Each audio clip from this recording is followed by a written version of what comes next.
খুব প্রচন্ড গরম পড়ছে, এখানে ওই পরিবেশ নাই। আমরা আমাদের প্রতিনিধি টিম প্রশাসনের কাছে গেছে, স্যার আপনারা এটা ব্যবস্থা করেন, প্রশাসন বলতেছে ফান্ড নাই, তখন আমরা ব্যবস্থা করছি। তারপরে এইভাবে প্রত্যেকটা প্রজেক্টে যে কটা পানি ফিল্টার এইভাবে হয়েছে, যে প্রশাসন আমরা বলছি আপনারা এটা দেন, শিক্ষার্থীদের দরকার, প্রশাসন বলতেছে আমাদের ফান্ড নাই, কোথায় দিব বাবা। তখন আমরা শিক্ষার্থী হিসেবে চিন্তা করছি আমাদের তো অ্যালামনাই আছে, সাবেক অ্যালামনাইদের কাছ থেকে ফান্ড ম্যানেজ করে আমরা এটা হেল্প করেছি। এটা তো প্রশাসনকে আমরা এম্পাওয়ার করেছি তাদের কাজে, বিষয়টা এরকম ছিল।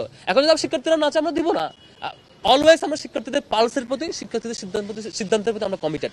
হলের অধিকাংশ শিক্ষার্থীরা যখন যেটা চাইবে আমরা সেই অনুযায়ী করবো, এটাতে কোনো কনফিউশন না। শিক্ষার্থীরা যদি বলে এখন ফেরত দিয়ে দেবে। শিক্ষার্থীরা যদি চাই যে এখন লাগবে, আমরা চেষ্টা করবো হেল্প করার।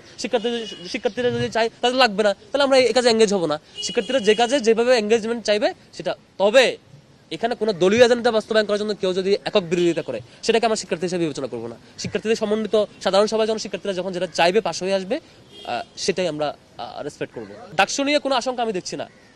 রাতের মধ্যেই যেমন একটা কনফিউশন তৈরি হয়েছে, পরিবেশ তৈরি হয়েছে, এই পরিবেশ আবার এক রাতের মধ্যে সলভ করে ফেলা যায়। এটা প্রশাসনের হাতে আছে। প্রশাসন চাইলে এইটা সবার সাথে বসে একটা সমন্বিত সিদ্ধান্তের মধ্য দিয়ে একটা সমাধানে চলে আসতে পারে। এখন এটা প্রশাসনের সক্ষমতা বা ব্যর্থতার উপর ডিপেন্ড করবে। রাতারাতি যেমন প্রবলেম ক্রিয়েট হয়, আবার রাতারাতি এটা সলভ করার মধ্যে সেই ক্যাপাসিটি প্রশাসনের থাকতে হবে। তারা প্রশাসনের ব্যর্থতার কারণেই এই ধরনের ক্রাইসিস তৈরি হয়েছে। আমি ডাকসু পিছানোর কোনো কারণ, কোনো উপলক্ষ বা মাধ্যম এখানে দেখছি না আর কি। ডাকসু অন টাইমে হবে বলে বিশ্বাস করতে চাই। ওই শিক্ষার্থীর রাজনৈতিক পরিচয় খুঁজবেন, যে শিক্ষার্থীটা বলবে তার রাজনৈতিক পরিচয় নিশ্চিত পাবেন। উইদাউট রাজনৈতিক আইডেন্টিটি ছাড়া যদি কোনো শিক্ষার্থী এরকম বলে, আমার সাথে বসায় দিবেন, তার কাছে আমি রিকমেন্ডেশন দেবো। আর কিভাবে করলে এটাকে পাবলিক সংগঠন বলে। গত এই 5-7 মাস সময়ে ছাত্র শিবির যে ম্যাসিভ পর্যায়ে প্রোগ্রাম করছে, পাবলিক ইভেন্ট, তার ধারে কাছে কোনো সংগঠন করে নাই। তাও যদি কেউ এটা অভিযোগ দেয়, তার কাছ থেকে আমি রিকমেন্ডেশন চাইবো, ভাই আর কিভাবে কাজ করতে পারি, রিকমেন্ডেশন দিবেন। আমার সংগঠনের কমিটি তো আমি দেই ভাই, আপনি তো দেন না। এখন যদি আমি কমিটি দেই নাই আর আমার উপর বলে যে কমিটি দাও, তাহলে কি আমার সংগঠনের পুলিশ আপনি ঠিক করবেন? তাহলে এটা তো ডাবল স্ট্যান্ডার্ড গিরি। কালকে একজন দেখলাম, বেশ হাসলাম অনেকক্ষণ, একজন বলেছে ছাত্র দলের কমিটি বিলুপ্ত করতে হবে আর শিবিরকে কমিটি দিতে হবে, একজনের বক্তব্য দেখলাম, আমি অনেকক্ষণ হাসলাম। মানে অদ্ভুত ব্যাপার, শিবির কমিটি সে দিবেন, আমি দিব। আমরা শিক্ষার্থীদের কমিটমেন্ট দিয়েছে, তো আমরা আমাদের কর্মসূচি কিভাবে চালাবো সেই কমিটমেন্টের বেসিসে চালাচ্ছি।